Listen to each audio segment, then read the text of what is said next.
there were some death threats against me and my family and my sons and my wife.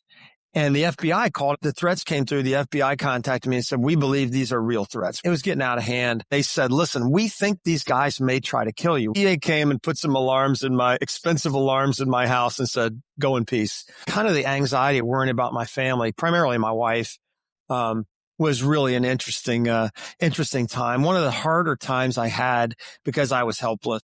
I'm Steve Murphy, DEA Special Agent retired and now host of the Game of Crimes podcast. If you've seen the Netflix series Narcos, then you know my story. I now bring you stories of heroism and bravery from our law enforcement and military heroes, and occasionally from the criminals that they faced. Welcome to Game of Crimes.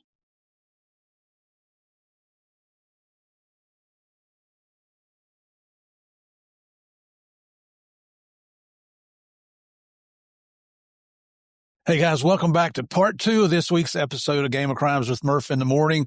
We're here with Jeff Sweetin this week. Jeff's a 30-year law enforcement veteran, spent 26 years with the Drug Enforcement Administration, made it up to the highest ranks that you can make. We call it the Senior Executive Service without getting a presidential appointment.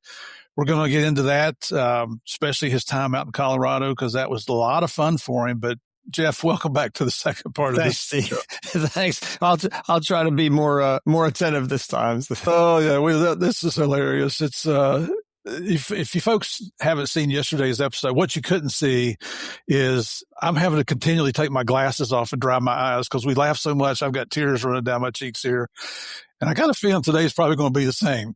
But that's a lot of fun. So we'll try. So we kind of covered Jeff's field experience. He's already been to, well, you'd been to Quantico once as not as a supervisor. Just as a course developer, as an instructor, yeah. And he's gotten his group supervisor promotion down at Miami at that time.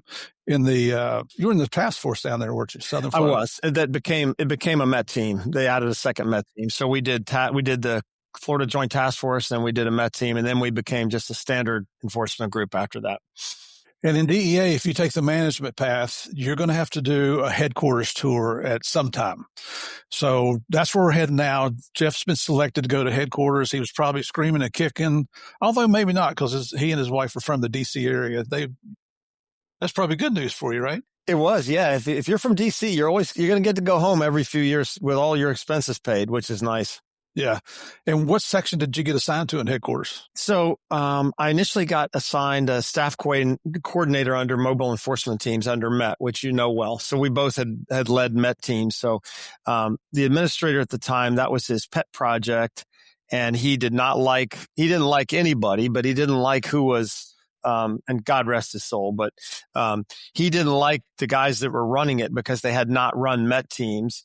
And so he brought Frank Schroyer and I in at the same time. And interestingly, that was a time when there was over 100 people waiting for their funding to report to headquarters. They'd already been reassigned, but the funding was way behind. So, and that was tough because you were leaving, your families know, but you're waiting for money. So he moved Frank and I to the head of the line. So we immediately got numbers and we were gone at headquarters within a matter of months. And so I think the families waiting for numbers probably still hold a grudge, which is why I carry a gun. You asked me if I still carry a gun. I figured one of those wives is going to take a pot shot at us one day, which I wouldn't blame them. Yeah, there's different, as well as I do. I ran the Met team in Atlanta, and there's different ways to run the show. And my guys, we would leave on Monday mornings. You had to be at the deployment site by 2 p.m. We were working 12, 14, 16-hour days. And if everything went good Friday morning, hit the road. I'll see you Monday morning. Right. So you got to give them a break when you can. But you really didn't stay in that position too long because you got called up for another position, right? I did. Apparently there was a shortage of guys at headquarters that could spell. So I was in that job for, I think, almost a year. And then, one of the executives, Richie Fiano, who was the chief of domestic operations at the time, was being sent to chief of operations and needed a new horse holder. Horse holder, as I've realized, is probably only used as a term well, in the Knights of the Round Table and in DEA. So it really is an executive officer, an executive assistant position, but we called them horse holders. And it's a perfect picture of what you did. You held your boss's horse. You took the fire for him. So I got called up to be Richie's horse holder, at OC, at Chief of Operations. So really the heart of what the organization did, and what an eye opener it was, and what an opportunity to see, good and bad, everything DEA was involved in worldwide. And so the phones never stopped ringing. We got awakened for emergencies and things we shouldn't have been awakened for. So it was a really fascinating time. And I believe it's a 1 year or less job, because it's a grind. Everybody always talks about how hard they work, but I had reasonable hours in a lot of my jobs. That was the first job I ever had where I would leave for work I would get to the office, to the building at 5:45 a.m., work out till 6:45, be at the desk at a little bit before 7 a.m., have first breakfast. We'd go down and grab food, bring it up. First breakfast was at about 7:45, where we could grab food before a meeting. Second breakfast was a couple hours later. And lunch probably never happened. And we wouldn't get home. My wife would actually keep my sons awake long enough to tell me good night. They'd go to bed, and I'd sit down, and she'd bring me my dinner, and I'd fall asleep eating it. And then the next day was rinse and repeat. And you do that 5 days a week. And you had what we called Sunday sickness. Everybody at headquarters had Sunday sickness, which a Sunday afternoon, you started to feel sick in the pit of your stomach because you had 5 more days of that. So the pictures of me the day I left headquarters after 3 full years of being a horse holder, which was really a 1-year job, I was a shattered man. Yeah. So I look bad now, but I looked worse, and I was much younger. So Well, you talk about the horse holder later on in 2003, maybe, is when I became the horse holder for Derek Maltz out of Special Operations. And I always refer to the position as Derek's butt boy. Yeah. Yeah. Well, we're all Derek's butt boy to this day. Right. That's right. I love that guy, man.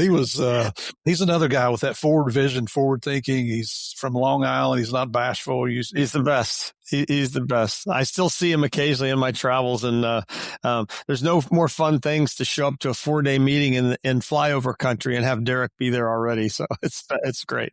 There's never a dull moment. That's for sure. Never. He's in fact, I'm bringing him back on. He's already been on the show once. I'm bringing him back with another previous guest, Aaron Graham, to discuss counterfeit medications.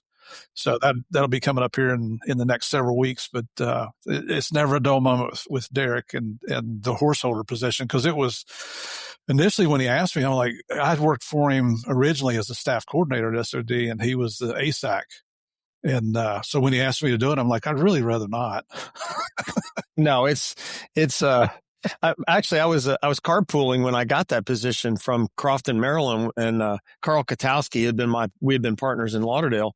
Carl was carpooling with me, and after a week of that job, because he couldn't go home till I went home, he pulled up in my driveway and to drop me off, and kind of like you would break up with your girlfriend. He said, "I need to talk to you," and he said, "It's not you. It's me. I just want to be friends, and I'm not carpooling with you anymore because I want to be home by dinner." So he basically broke up with me. It was the end of a great romance, and he broke up with me, and I don't blame him. It was really unnecessarily punitive, in my opinion, looking back. But you learned a lot.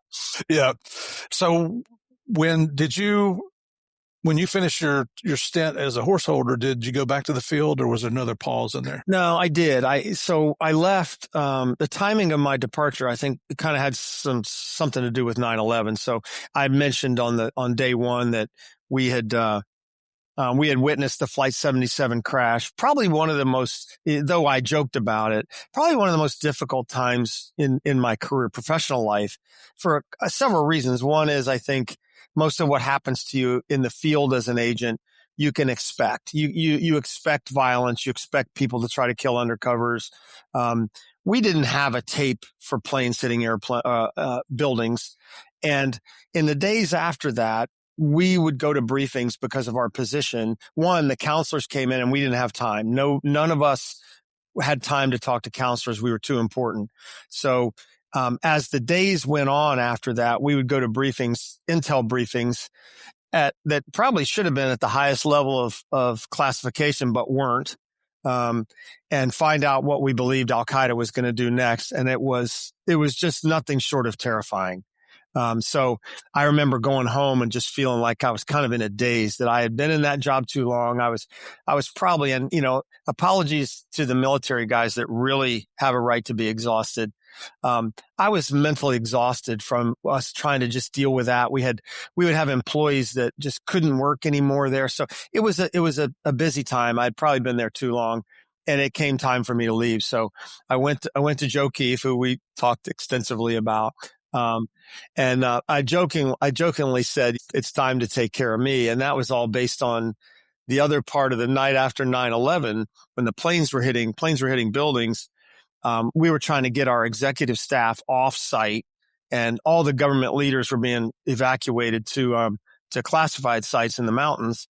And every agency had a certain list of people that were to go there, but there was also an offsite down. You've probably heard this story. There was an offsite by the old SOD that, interestingly, was right next to the largest fuel tank farm in the East Coast. Yeah, full of gasoline, which is only DEA would put their emergency site in a gasoline tank farm. But Joe came and said, we got to get out of here. It's not stable. We've got to run the agency from somewhere else. So I went to Joe and I said, I'm ready to go. I said, I've got my stuff. I lived the wrong direction, but I'm ready to go. And he put his hand on my shoulder and said, you're staying here. Capra's going with me. Jimmy Capra's coming with me as my horse holder. And for years after that, on 9/11, I would call him and say, you left me to die. I was expendable. exactly. I gave my life. I worked for you every day, and you left me to die. So that on the day it was time for me to leave, I went to, and they started to realize I was going crazy. I was talking to people that weren't there. They actually sent me to Harvard for 2 weeks, to training to the Kennedy School, to get me out of headquarters for a while. It was a phenomenal 2 weeks. My politics, they didn't like very much, but it was a phenomenal time. You know what that was? They were evaluating you to find out. They clearly were. And they said, we can't do anything with him. And I think they told Joe, he said, can you help him? And they said, Mr. Keefe, we can't paint over dirt. So I don't know what that meant, but so it came time for me to leave. And I said, hey, Joe, you remember how you left me to die? And every year on 9/11, I call him and I say, I just want to thank you again for selecting me to die on the streets of Arlington. I said, it's time to help me to live. And one of the nice things about those jobs were they tried to give you where you wanted to go. Well, there were no ASAC positions open.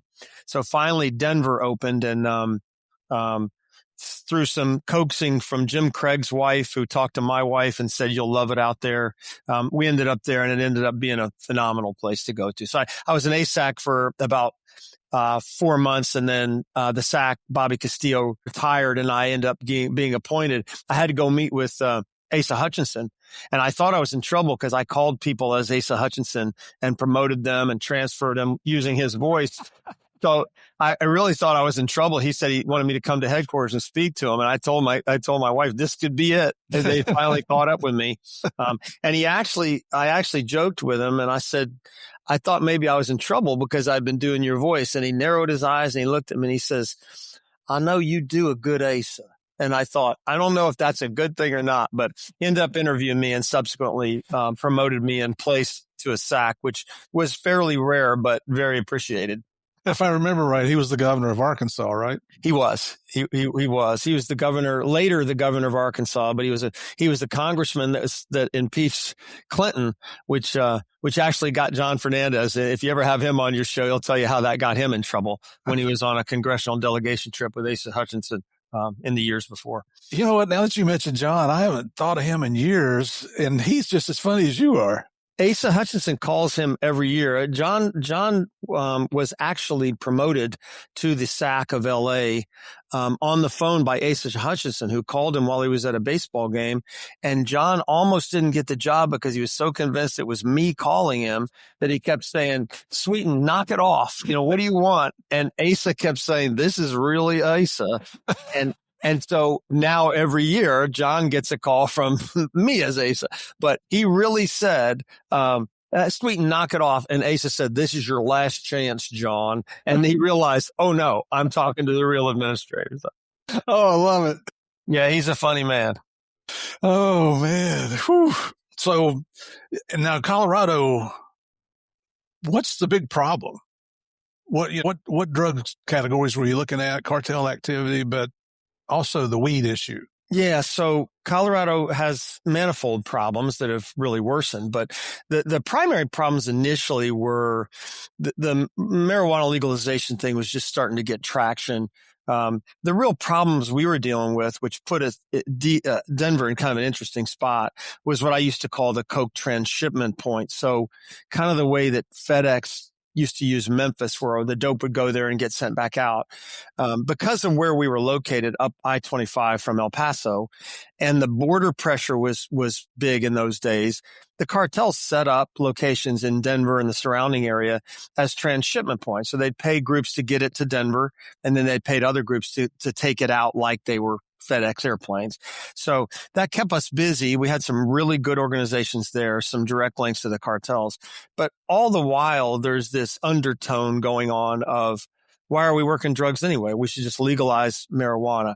So I, seeing that this was happening and really not wanting to get involved that much in it, because we had other things we were doing, right? We had bigger fish to fry. The HIDTA director, Tom Gorman, who had taken it on early on as a problem, written a book on it, he approached me and he said, we're the only ones that can fight this. And what had happened was they were masterful at how they did this. You know, Colorado, the state of Colorado has ballot initiatives, without going into too much depth, that allow you to petition and get issues placed on the ballot like other states. And so the marijuana legalizers had a really great strategy on how they were going to move from the need to use marijuana as medicine, the pity me factor, all the way to recreational. It was always part of their plan. And they had some good guys. They had some guys I debated all the time that personally were just they were really nice people, but they were misguided in their drug policy. And I always felt like I knew a little bit more about drug policy than they did, as they were weed smokers and I was a career cop. So I ended up getting involved in it by default because they had convinced the police chiefs and sheriffs that they couldn't be involved in it. So they had convinced them that because it was a ballot initiative, that paid government representatives couldn't be involved, which was total crap. I mean, they could have been involved. So, and they were busy. They didn't want to deal with it. So they pulled out, and really it was me and Tom Gorman, left to deal with this, because he was a HIDTA guy and I was a Fed. And it really started one of the most difficult periods of my career. We actually, make sure I didn't hit my mute button. Sorry, I'm flailing around again. I started debating them on radio stations, debating them at colleges, and it's very hard to win when you're debating. But I felt like, and my take always was, I'm not going to tell you how to vote. I'm going to tell you what I believe will happen if it passes. That's what I believed my limitations were. And I'm not a big "I told you so" guy, but hey, Colorado, if you're listening, I told you this would happen. And we were promised a lot of things. So as this went on, the money started to flow into the initiative.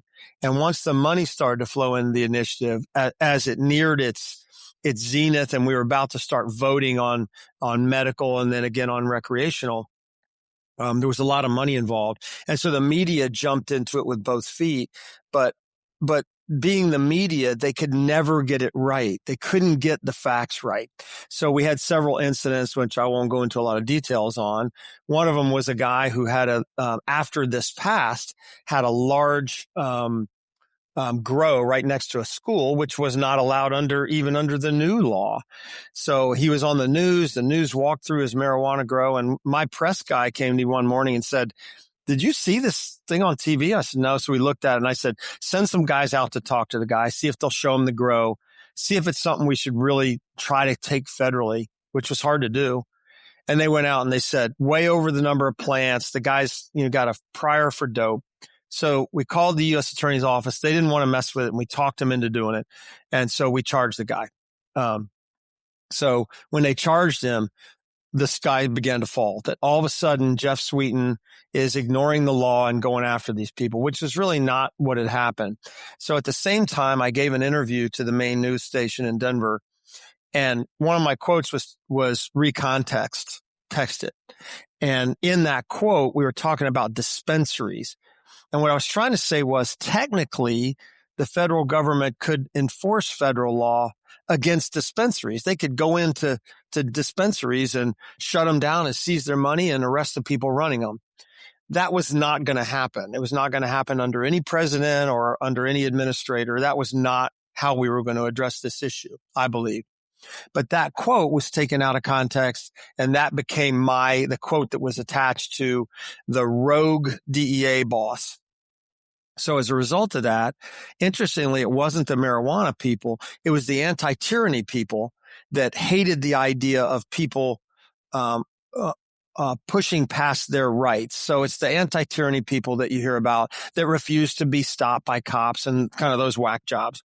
So as a result, there were some death threats against me and my family and my sons and my wife. And the FBI called, and ordinarily you would think death threats come with the job. It's not a big deal. I'm sure it's not something I'm telling you about. You weren't aware of. They have a show named after your death threat, which I'm going to watch one day. I swear I am. Sure you are. As soon as I figure out who's going to play me in the story, the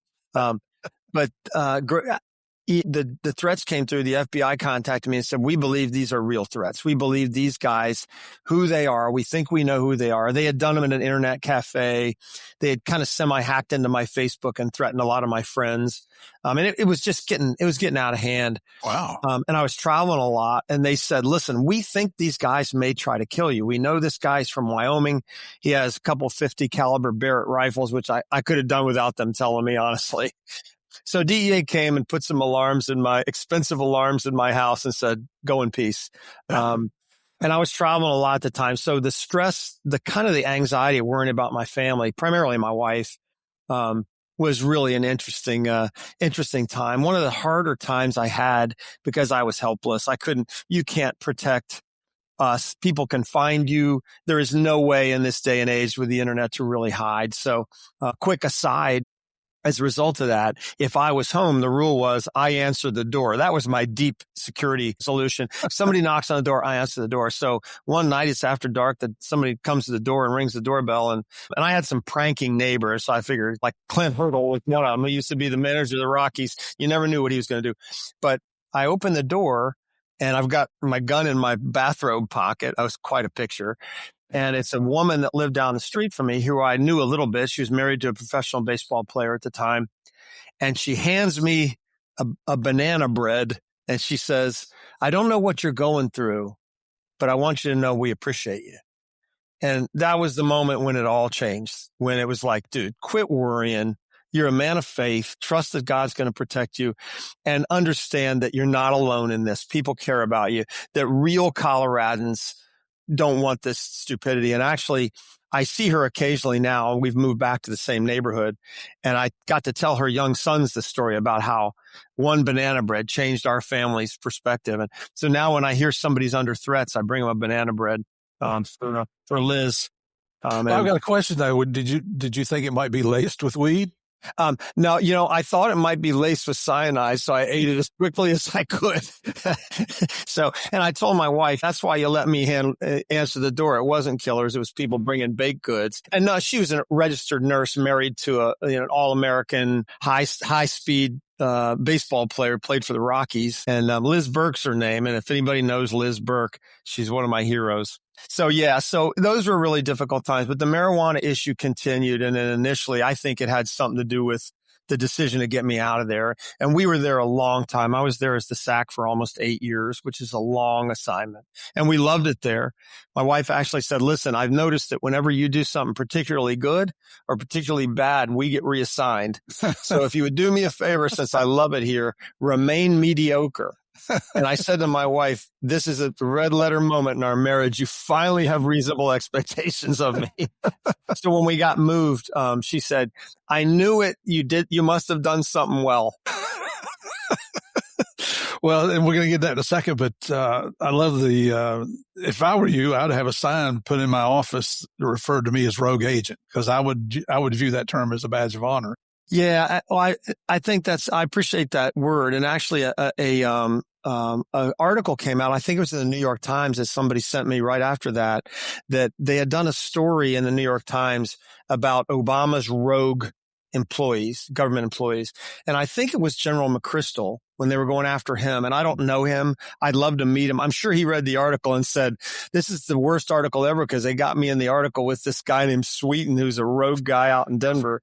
But I appreciated being in the company of another guy who was described as rogue. And I also now kind of have a heart for, and I'm as conservative as Attila the Hun, but we're really quick to liken people to who they are described by the media.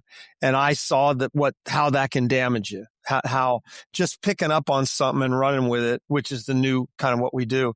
But yeah, I think I was kind of seen as rogue. And the way they described it was I got sent back. Even though I was rogue, I got promoted because now I was the SACA training, which we know wasn't a promotion. It was it's a lateral assignment. I was reading some articles about you, and I saw 420 magazine. They ran an article on you. He's finally leaving. Yeah. And actually, the sheriff, I think it was Stan Hilke, who was the sheriff of Mesa. He's now the head of DPS for Colorado, took his wife to Hawaii, and they're walking in the middle of Hawaii, and there's a pot shop. And on the front door of the pot shop is an article like with me on how I'm public enemy number one. And I thought, I'm kind of proud. I'm a little bit proud of that. And interestingly, we didn't spend a lot of time worrying about the marijuana thing, but you would have thought that we were spending all of our government money on battling this initiative. In fact, when they came to do a demonstration outside of my office, and this is a true story, which, I'm proud of this story. The guy, I can't remember the guy's name that was leading the charge. He was a young attorney and he was kind of obnoxious, but he believed in what he was doing. And my thought was, I had a hard time disliking people that believed in what they were doing, even if they got a little out of hand. And as a believer, my thought is, you know what? I mean, maybe the guy's confused, but I got to find a way to love this guy. And it was about 100 degrees out, and they're walking around outside our office. And I mean, it's hot. And I'm thinking, I got two choices here. I can watch these guys drop, or I could send them water. So I said, we got to bring some water out to these guys because it's hot in the office. And I think they were afraid we had laced their stairs with Coke or something. So they promptly left. But yeah, it was a really interesting time. It was kind of a sad time because it yielded what we're dealing with in Denver now and Colorado, which is really, I think, the destruction of a city. And it started with all that. Let me ask you, have you found, and I'm probably baiting you by this question, but as to what I believe, but have you ever found any articles that prove marijuana has a medicinal purpose? I haven't. I read some stuff in the early days that they suspected there were some things that it would help with, but ultimately it came back to smoked marijuana. How can that? It's not a great solution because you can't dose it right, and the whole pharmacopoeia and the idea of medication is based on what does a drug do at a certain level, and you can't figure that level out when you're smoking weed. And I think so. I looked at it as, am I open-minded enough, right? And a lot of the books that have come out recently are talking about how truly damaging these initiatives have been. But I think what I wanted to make sure I was doing is, am I open-minded? Am I making assumptions about this? Ultimately, my job was Title 21, so it didn't matter. I wanted to make sure that, and people walked up to me at church and said, I'm sure you're for this initiative, so you don't have to keep messing with this marijuana. At the time, some of the most organized groups we were dealing with were Asian groups that were buying homes and doing marijuana grows by chiseling out the basements. And you were at SOD, attaching it and stealing power and threatening people's lives. So they were a real risk, these groups. So I couldn't talk about it, but I thought they wanted you to believe it's some guy that came back from Vietnam and had Agent Orange and felt sick unless he smoked weed. And I used to say, I don't know that we have any cases on that guy. I look at our cases all the time. So I think the whole thing was a red herring. I'm not sure my response was perfect to it. I have a lot of time now to think back on, did I do it right? I believe I was probably a little too aggressive in those days about fighting it. One of my issues always was, if I felt like my back was against the wall, I got a little into it. And so maybe I should have stayed out of it. Maybe I gave it too much truth by getting into it. Why is the head of DEA on the news again talking about marijuana? But we'll never know. Hindsight being 2020, who knows? I've I've said this on the show before, as well as on the Patreon channel and some interviews that I've done on different shows, is I'm not a proponent of marijuana. I have not been able to find a credible medical report that says there is a legitimate medicinal purpose for smoking weed. However, I have people that follow me that send me messages, and in particular, one lady, she said, I suffer from chronic pain. She's been through the pain clinics. They can't determine what the cause is. And so she smokes weed because she believes it relieves her pain. I don't have a problem with that. I don't think anybody should live with chronic pain, even though it's not proven. If you believe that it's giving you relief and you feel relief, I don't have a problem. I just, I'm not in favor of legalization by any means, simply because I don't drink alcohol just like you. We're not alcohol drinkers. So don't come back and say, well, we drink alcohol. I don't. But the reason I'm against legalization is because it's not about helping people. It's about rich people making more money. It clearly is. Yeah. If you don't believe that, go back and look at who's funding this. Why would somebody be putting millions and millions of dollars into legalization? What are they going to get out of it? That's what you need to look at. So, yeah, I agree. And I had lots of calls when I first retired and went into corporate security for a few years, by companies, investors wanting to hire me as a consultant to advise them, and to help them make money. And these were Wall Street investors. These were legit PE, VC guys. And, I would start the call by saying, guys, first of all, I'll never work to secure that industry. My first advice would be to you, don't do it because you're going to get your money seized because of the federal banking prohibition. So there was big money flooding into it. And what's interesting is, at one time there were more marijuana shops in the state of Colorado than there were Starbucks. Now that's kind of come down a little bit, and you couldn't drive from my house to Denver, downtown Denver. I think you passed 35 pot shops, and I'm kind of a free market guy. I'm not a smart guy, but I understand the market's only going to be as big as there are, buyers for it. And that a lot of those places went out of business. So, the people that win are the people making the money. And if we continue to, I'm not in favor of opening up federal banking to that, but nobody's asking me, nobody's asking me my opinion. But I'm with you. My thought is, people say all the time, well, what if it's not the marijuana making that woman feel better? What if it's a placebo? My thought is, okay, she doesn't think she's in pain anymore. Godspeed. I don't want anybody to be in pain. And we're in the least pain felt country there's ever been, primarily because of pharma. So, and enough on that, because we could go. Believe me, we could. Yeah, we could. And by the way, I would challenge anybody that can prove it to email Steve and tell you how you're going to prove it. I'm open. I'm always open. And that's the one thing that I kind of promote on the show is, don't accept what the media tells you. Do your own research, and then you've got a brain. You make your decisions as to what you believe in and what you think is right and wrong, which way it should go. So, yeah, I would add to that, quit thinking there are simple solutions to complex problems. And I think when we started to see legalization, it was like, well, look at what it's costing. Look at what it's doing, that it became a problem because it was illegal. And it's like, okay, well, if that's true, okay, but there are not simple solutions to complex problems. Complex problems require complex solutions, and the drug issue is complex. And, we know it because we've been on the inside of it. Right. Okay. So now, you said Mama was happy in Colorado, so you go drag her back to Washington. What's that about? Yeah. So interestingly, a little history. When we left Crofton, Maryland, which was the happiest place we thought we'd ever be, we were back near where we grew up. We were surrounded by other federal agents, Secret Service wives and kids, and military guys. We loved where we lived, but I had to get out. She knew I had to get out. And when we left, the worst fight we ever had as a married couple, and she'd be okay with me saying this, was the day we got in the car to leave Crofton, Maryland, and headed towards Denver. And a day after we got there, she came in and she said, I just want to let you know, I love it here. You can bury me here. To which I replied, I've thought about it, which was maybe not, if you're looking for marital advice, maybe don't try that one. But she instantly fell in love with it. And She said she could run the Chamber of Commerce within a day. And that's what a wonderful place that place can be. Interestingly, now she spends a lot of her time fighting these crazy initiatives that are coming forward in Colorado that are trying to change everything that we know and love there. So she's still there, still loves it, but now she's fighting. But, so I had to pull her out of there. Interestingly, I was sitting one night writing a talk that I was going to give at my church men's group.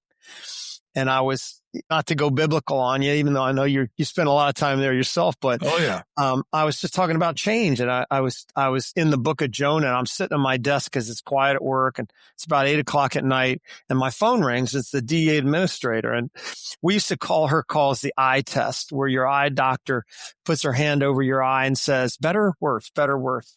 And these calls would involve the administrator. That's where Jimmy Capra made that up. And give you, I've got a couple offices open and you've been there a long time, like Seattle or Dallas and Atlanta or this. And it was the eye test, better, worse, better, worse. And so here I am, I'm in the book of Jonah about how guy refuses to go where God's calling him to go and he gets eaten by a fish. And it became very obvious to me that it was time. It was time for me to go to Tarshish or Nineveh. I can't remember which one he was supposed to go to. So I finally on this eye test call, and probably, Michelle, if you're listening, I was probably rude on that call. I apologize.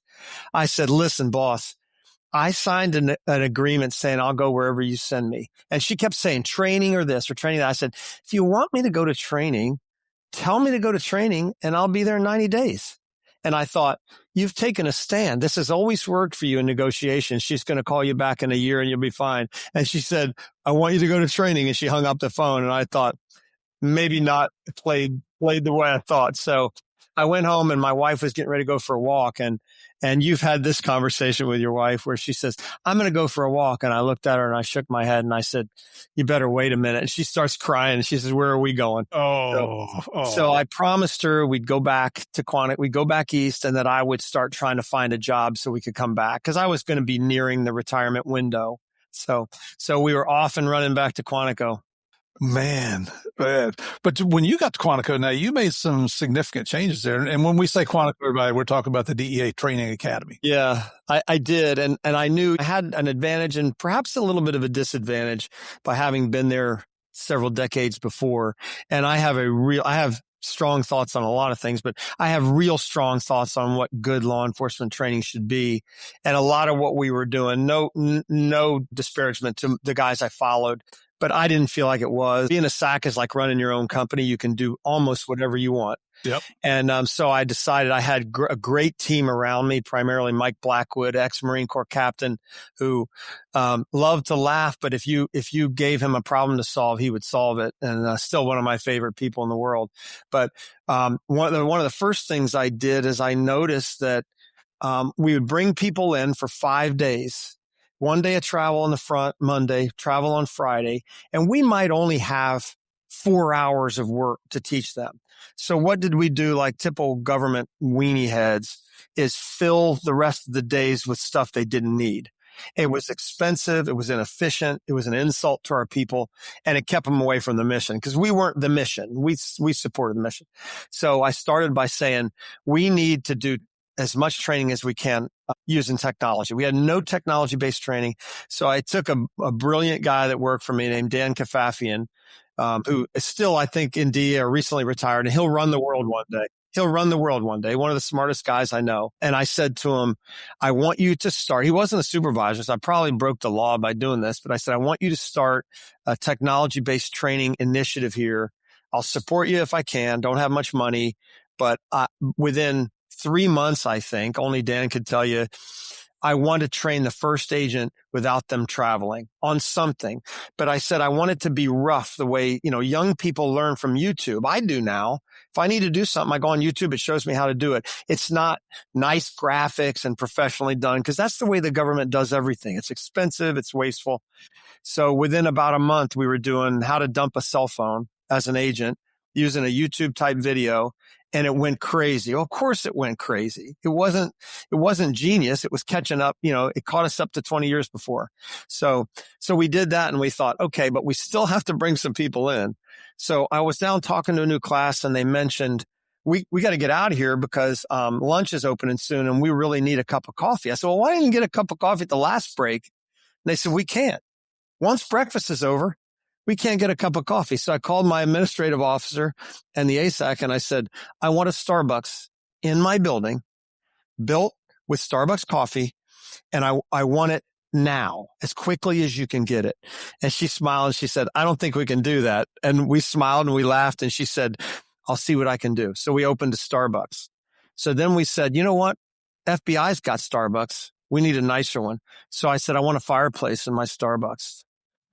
She smiled and shook her head. And within a month, we had a fireplace. So those are little changes and they're seemingly nothing, but we would bring people in. We wouldn't rent them cars. They were stranded and we'd stick them in this academy in cold training rooms and treat them like they had to be there, like they were in trouble. And so we started to make some changes, I think, because people said we couldn't, which is maybe not the most efficient way of running a government operation. But we made some great changes. We changed a lot of our curriculum and got the academy certified, accredited, which accreditation was an important thing. Thanks to Don Webb, who got that done. So yeah, it was a great time. And I think I knew, Steve, that this would be a temporary job. I wouldn't be there 6-7 years. And that's the perfect assignment for someone that's going to make change, because if you make too much change, you become almost ineffective in the long run. And we made tons of change. And we basically insisted that every instructor there instruct. And I'll let that sink in a minute. We had instructors there that were training for marathons. They had great bodies because they were working out every day, not unlike you and me. I mean, muscle like you and me. Oh, yeah. And I thought we had, I'd say 54 special agents assigned there. And the best I could tell, only about 25 of them taught anything. So that changed. You had to tell me what you were teaching. You had to tell us. And I said, if something needs to be taught, go research it and teach it. Become the expert in it. I mean, what a great assignment to give to somebody. Some people instantly left and they needed to leave. They'd been there too long. They had equity in their homes, which is a bad sign for DEA agents. And I ended up with some incredible instructors that are long retired and still doing incredible law enforcement training. Excellent. When your time came, you were only there a couple of years, right? Yeah, I was. I was there a little over 2 years, so it was not a long assignment. But I think most of the people there, certainly the administrative staff, was ready for me to go. Well, did you ask them to do their job? I did. And I think the people, I always say it doesn't matter. You don't ever try to get everybody to like you. Try to get the right people to like you. And the people that worked hard and were waiting to teach, they wanted to teach people things, make them better, seemed to tolerate me at least. I don't know if they liked me. That might be too much to ask. But the people that were professional athletes, that were home by 3:00 every day, I don't think they like me much. And I'm proud of that. Yep, absolutely. I agree. You're still carrying that badge. You're still working under the same oath we all took. And there's agents in the field who are risking their lives every day, and you're on vacation. I don't agree with that either. Correct. That's how SOD was initially staffed up. They took the extra people at Quantico when SOD first started and sent them over to SOD. And a lot of them never came back because they got invigorated by the secret and effective work you guys were doing, which I'm just telling you, I've been read onto the program about 3 times. I still don't understand it. So. Come on now. If I can figure it out, I know you can. I'm sure I must have not been paying attention when Derek read it to me, but yeah, I agree with you. But it was another great assignment. And again, obviously, if you see the pattern, I had dream assignments everywhere I went. I mean, God just said, let's give this guy a break. He probably shouldn't be in a job like this. So let's put him somewhere where he's going to have a great adventure. What was your final determining factor to pull the pin and retire from DEA? It was a job offer. So I would spend every night. We bought a little townhouse in Kingstown so that we could drive opposite traffic. And I'd become a little suspicious that all assignments to the DC area would end at headquarters. So I didn't want to move all the way down by Quantico. And we would sit in our beautiful townhouse every night by the fire. And I would just look for jobs that would allow me to bring my wife back to Colorado. And I bet I applied for over 1,000 positions, most of which seemed perfect for my extensive skill set. Wow. And I never heard anything back. And I finally did what I should have done to start with. And this would be in my advice, is I reached out to everybody in my network and said, I've had an incredible run at DEA. I'm starting to look for something back west. Now, I just said west. If anybody hears of anything, I'd appreciate you letting me know, and I'll investigate it for you. And my counterpart at the time with the FBI in Denver had moved to a different job in private security. And he called me and said, hey, oil company, Anadarko Petroleum, one of the greatest companies there ever was in oil and gas, is hiring for a regional security manager in Denver, same states I covered as the SAC. Would you be interested in a job like that? I said, I would be. So I did a couple of telephone interviews in which I was never asked a single question. I still have no idea what they learned about me in these interviews, and they hired me. So it happened very quickly. I was out on a different job in Denver, and they interviewed me while I was there. And I called my wife and I said, they told me it would be 3 weeks before they let me know. And 5 minutes ago, I got an offer. What do I do? I'm getting ready to get on the plane to fly home. I'm the SAC of Quantico. And she says, do you want the job? And I said, yeah. She goes, well, then you tell them yes. So I took my work file of things I was working on and closed it. And I opened a new file. I said, what to do to retire and to get moved back to Denver. So it was a great time. So I was a regional. I entered the oil and gas world that I knew zero about. And that's a credit to DEA's culture. They saw something in where I had been that they wanted. And it wasn't a knowledge of oil and gas and fracking and, liquid natural gas. So I had another fascinating opportunity after a great law enforcement career now to have a private business career. So what a huge blessing it was. It is. It's amazing what DEA folks do once they retire. We just had, did you ever know Todd Scott? Yeah, sure. Just had him on here a few weeks ago on the show, and he's actually writing now for the Yellowstone spinoff series for Taylor Sheridan. It's amazing what our people go do after they've served their country. You spent a number of years, or you had several different jobs before you got to where you are today, haven't you? I have a rather frenetic, kind of psychotic resume. If I were to try to put in for a full-time job now, I think people would say this guy can't keep a job. So I did 2 jobs. I went from Anadarko to Encana, Canadian-based oil and gas company, as their security director in Calgary and Denver. Which was another fascinating experience. Then I left and went into a startup with my former FBI associate who had helped me get my first job. There were 5 partners, and we were trying to really revolutionize the off-duty policing industry.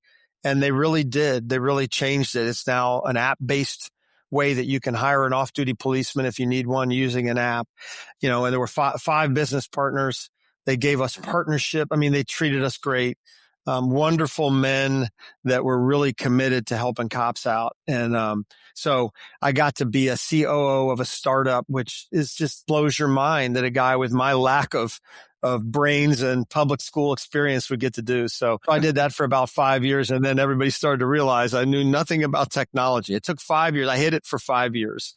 And so I left that company and kind of cut back. So now I consult really back in the law enforcement space. But again, very diverse experiences, all fabulous. Just, I couldn't have written the script any better. Oh, it's fantastic. So we've kind of gone through everything. And there's some other questions I want to ask you before we let you go, because we still got some time. Well, I've got time. I hope you do. I've got plenty of time. The true stories ended about 2 days ago. Now the stories will get better. All right. Regarding your 26-year career with DEA, what are you most proud of from those 26 years? Wow. One of the hardest things you can ask somebody from DEA is to be proud of something they did. I think we're humble, maybe to a fault. I hope we are. I think it was that I kept the family in the midst of all of it. And I know you did too. So credit to you. I think that I look at my relationship with my wife, who is truly one of my heroes, for one, for being married to me and not killing me, but what she had to go through to be that biblical helpmate, which is tough to do. Easier words in vows, but really tough to do. So I'm proud of that. I'm proud of what my boys have become. In a world where everybody's got at least one kid that's can't figure it out, can't leave home, and it's tragic. My sons, thank God, are both doing well. They married wonderful women that are okay with us being in their lives, which is one of your fears. And they're raising godly grandkids. So I'm proud of that. Now, I think probably a lot of that credit goes to Donna, what Donna's influence on them. So I'm proud of that. And I think the final thing I'm most proud of is that, I had great people around me all the time that I learned so much from. I'm just proud of what I was able to learn, and the fact that it was just, I didn't have to give up much. It was just so fun. And so we did good things, but it wasn't that. I don't think back at crushed crime. I think about, wow, I got to serve this country in so many different ways that I was patriotic when I started. I'm frighteningly patriotic now. So I'm proud of that. And I'm proud of what DEA is doing. They just keep moving the bar. I was at a meeting there last week with the administrator and the deputy administrator, who are guys we have blackmail material on. So it helps you get a meeting. And I just thought they've way gone beyond where we were. We're not, we like to say we're the buy bust agency still. They're just, they're heads up away from, they've kept moving forward in such a way that you couldn't even have imagined it. So I'm proud of that. I'm proud of those guys that, like Dan Salter, a lot of these guys went back after retirement. Terry and Dan and Gary Owen and those guys, they went back out of retirement because they cared about what DEA did. And that's tough to do. So I'm proud of them. God bless them all, man. I agree with you 100%. A little bit of a different angle. What do you see as the biggest misconceptions about the drug trade here in the United States, the public opinion? I think it's that it doesn't do any good, that what we do isn't the vacuum immediately filled. And I used to get that question at press conferences, and I loved it because I was waiting for it. And I use the example of car dealerships, right? If you have a town the size of, say, Fort Lauderdale. Okay, there's probably 30 car dealerships in Fort Lauderdale, big and little. Could there be 70? No, there couldn't be. Could there be 500? No. So what if you took down the top 3 car dealerships put them out of business in Fort Lauderdale? Would that have an impact on the market? Initially, it would. But the market would be filled by the other car dealerships. It wouldn't be Jeff Sweetin walking in and starting a car dealership. So drug dealers are drug dealers. Organized criminals are organized criminals.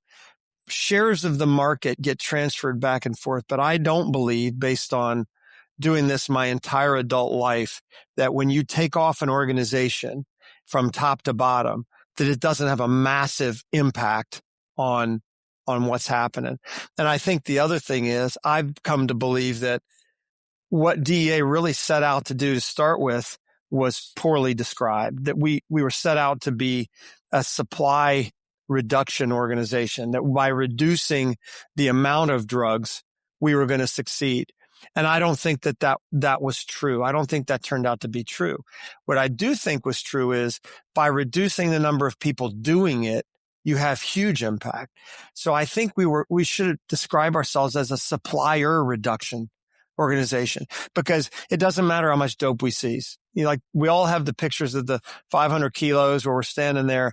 It's great for your bulletin board. It's great for your future when you show your grandkids. But what really mattered was, we took evil people out of an evil business. And by doing that, we changed the reality of what they're dealing with. So I don't think the media gets that. I know dramatized TV doesn't get it. It's all about how much dope. So yeah, it's disruptive to take, $10 million in dope from the cartels. But when you eliminate the cartel leadership and everybody in their organization, it doesn't reconstitute as quickly as everybody would like us to believe. Right. Right. And we all know there was an agency at one time that all they wanted to do was seize dope, get the press release, and then move on to the next case without taking out the organization. We used to sell them the seizure number. Yeah. Yeah. We'd work a case jointly with them, and they'd get the seizure number so they could claim it, and we'd get money to pay our informants and run our operations. So it was really great for us, but I'm not sure that was really how we should have been doing it. Right. All right. What's the most unbelievable thing you witnessed during a drug investigation that people would think that if they saw it in a movie, that can't be real? Whether It's funny or serious, because there's some crazy stuff goes on out there. Yeah, there are. I think there was a spate of time, and these were fairly low level drug investigations where we got a little bored and decided to take a few risks with how we did the job. And I know you probably have heard of this firsthand, but we actually played undercover horseshoes, where we tried to do undercover deals and see who could get the drug delivery the closest to our office. And so it was like, okay, anybody can do it at shooters on the water and Fort Lauderdale. Yeah. And maybe, when we moved up to Cypress Creek back when we were in Lauderdale proper, probably anybody could do it, maybe over towards Embassy Suites on 995, but who can do it in the parking lot of the DEA office? And I think the winner was a group. I think it was Tampa won it, where they had the guy come in the back of the office in the interview rooms and deliver the dope. So we got outmatched. Oh my gosh. And I think about that now. And, same thing with the DEA hats out of Montana. They made hats that some of them wore them undercover, that had a deer, an elk, and an antelope on them. And they really said DEA if you really thought it through. And that was just a way to kind of this job is not dangerous enough. We're going to try to take more risks. And so I think those things were things that I'm not sure it would go on TV. I'm not sure it would be super believable, but we lived it. And we actually did 48 hours. CBS 48 Hours came in with our group and spent 48 straight hours with our group. And so we called every informant. We did every possible dope deal, and we almost killed those poor guys. They had Harold Dow was the anchor, a great guy. And Harold Dow made the mistake of at the end of the first 24 hours, taking us to a bar and telling 20 DEA agents, this is an open tab. You do whatever you want. It was at Danny's downtown in Fort Lauderdale. And I told Harold, I said, Harold, I'm not a big drinker, but I said, you're going into this for thousands. This is not like buy a couple of drinks. So everybody drank. And then we went back out the next day for the next 24 hours. And everybody was sick, including the camera guys, and sick in the van, guys throwing up in the van. So it was the old time of DEA that I see why it's been retired. It probably wasn't the safest stuff we ever did. Oh yeah. When I was stationed in Greensboro after Columbia, Greensboro, North Carolina, we did a deal. We're in a private office building. ATF's in the building, but then there's private industry, and next door was Lowe's. So we did a deal in the Lowe's parking lot to take down Lowe's parking lot, just because we thought, just like you, we didn't have a name for it, but we just thought, let's just see how close we get. So that happens everywhere. I think TV too, they make it out to be like, to be an undercover, a successful undercover guy, you have to have gold and Rolexes on, and you have to just be that part. And we all know that greedy people, you could do a dope deal from a police car wearing a police uniform if you could talk well. And all the guys I worked with could talk well enough to, it didn't matter what you wore. It didn't matter where you were. And maybe not a Timex triathlon. I kind of learned that the hard way. Well, mine was always the Casio $10. Right, exactly. And that's a great watch, but I'll never wear another one, because I remember the last time I was wearing one, I thought, how embarrassing is this going to be buried in a Timex triathlon? All right. A little bit more serious question. What are your thoughts on today's war on drugs? What could we do better as a country? Wow.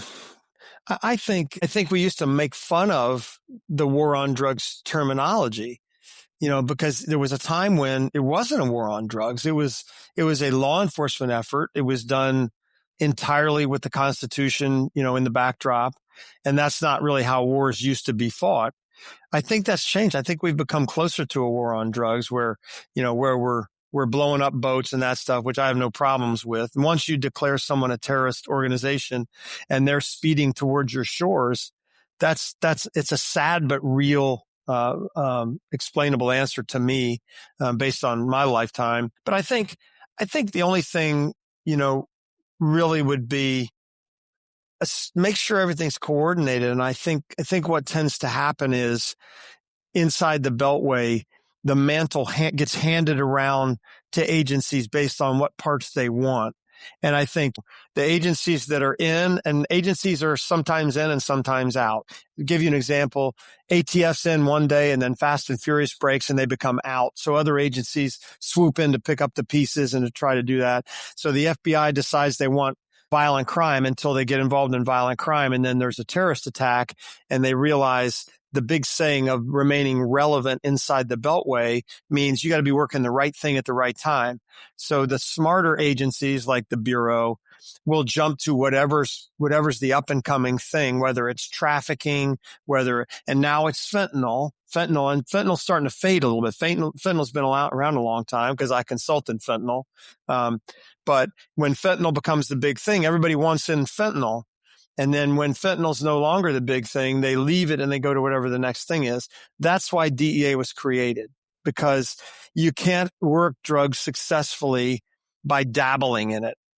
And if you look at some of the smaller police departments that have really struggled to work drugs because they assigned the guy that was a 15-year patrolman over to work drugs with no experience, no task force, no understanding of it.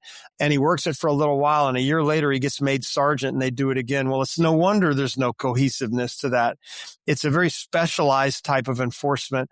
It's a treacherous kind and it's a corrosive kind if you're not set up to keep an eye on the things that corrode people and corrupt people. So I think a lot of it is if I had my way, we would look at why we started DEA to begin with. We started it because we needed to move the coordination of real drug cases, like the kind that we got to work on, to one place, have them be experts at it, have them do it well, but don't ask them to do other things. Don't send them on immigration searches, and again, that's a little personal because my son's on those, but, and I think every time we see all 18, 11 special agents across the board as they're the same job series, same retirement, same pay, but it's not the same job. So I believe DEA ought to be working dope. And, you start moving task forces around where now they're Homeland Security task forces that, in a blink of an eye could go to trafficking. They could go to violent crime. That's not what DEA is there to do. They can do it. They'll do whatever you ask them to do. They'll joke about it. They'll make fun of you. They'll laugh, but that's not why they're there. So I think returning that drug focus to DEA and then leave them alone. One of the things I learned the hard way as a SAC was I was asked, how much do you want your budget to grow next year? And I said, what if I don't want my budget to grow next year? What if I believe we're in the sweet spot of what we do? That the assumption of success equals growth in the government, I believe, is a fallacy. I believe that's a mistake. Most people do not agree with me, and I get that. And the idea that if I don't spend my money at the end of the year, I'm going to gobble it all up and spend it, totally against that idea. It's not my money. So I think we need to be reasonable about cost, but we also need to say, oh, this is a cartel-based case. DEA needs to lead this case. We know it. We've been working it for decades. Guys like Murph and Javier Pena, worked this in the early days, and obviously they succeeded. There's Netflix shows about these guys, and they succeeded because they were experts and they did it right, and they had the right counterparts. Good. I'll agree with everything you said there, man. It's Don't steal my words though, because I know what you're going to do. You're going to quote me and say you said that. Absolutely. I worked on that. I'm going to print the transcript out. That will be my language from now on. I worked on that, man. Well, you've done good. All right. We're here at the end, but I want to ask you two more questions. This next one is really important. And I ask this of every guest on the show now. Before you leave, do you have any words of wisdom or advice for anybody who's considering a career in DEA or law enforcement, military, or any high-risk occupation? Yeah, I probably not what you're used to. Mine would be if you understand what the cost is going to be, even a little bit, because none of us truly understood the cost. You go do it. And I say that because you meet people all the time it's like nowadays you see guys, I was going to be a Navy SEAL. No, you are. You're either a Navy SEAL or you're not, right? Right. And if you are, generally people know, but you're either going to be a warrior in whatever line you're looking at or you're not. And I think one of the greatest things about our era, if I can put, I know you're much older, much senior to me, but if you think back when you looked at DEA, you didn't have that much information. You would go to the library maybe, or you met somebody that did it. We didn't drill down in the internet for weeks and months. And nobody asked me when I was a junior in high school what I was going to do, major in and do for life. These young kids have to have it all figured out. If you see an opportunity and it looks like an adventure you want, and you kind of understand the cost that, it's a little bit more dangerous than the average bear, go do it. It'll change your life. It'll give you a life that before you know it, you're us looking back at it. And it'll give you a life worth looking back at, because you go from new agent to former agent in a blink, and then go where the waves take you. Don't overthink it. Like, well, if I do this, then in 3 years, I'll do this. If you see an opportunity, if you're a believer, pray about it. If you're not, flip a coin and then call me. I'll teach you to pray about it. But do it. Go. Tom Brokaw used to say, when in doubt, go. And I don't believe in everything he says, but he said his life was a blessing because if he wasn't sure what to do on an issue, he would go. And I think that's great life advice. I love it. Life is an adventure. Why not take advantage of it? And DEA is an adventure. The guys that you and I know that hired on in an office and stayed in the same office their whole career, well, I guess that was their adventure. But I can't either. You and I have gotten to travel the world on somebody else's checkbook and participate in things that people read about in books and they see on TV shows now. I think too, at the end of your career, when you look at who you're getting Christmas cards from, if they all live near you and they've always lived near you, maybe you didn't have the adventure you could have had. Because when we look at ours, one, they've all changed addresses twice since last Christmas, and they're kind of gypsies, and that's hard now. Financially, that's hard.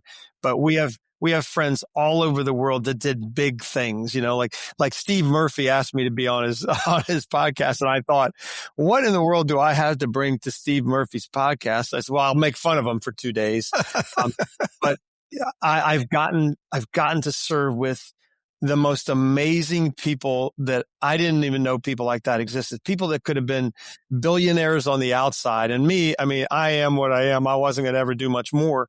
But I think that's part of it, is that adventure. It's not just the dangerous part. It's the, what are we going to do today? I've gotten to fly in an F-16. I've gotten to do things I can't, rappel from helicopters, just amazing things. And I was never a pilot and I was never in the military. So what does that tell you about my adventure? Yep. That's an adventure of a lifetime. For sure. Absolutely. Is there anything that I have not asked you that you'd like to talk about?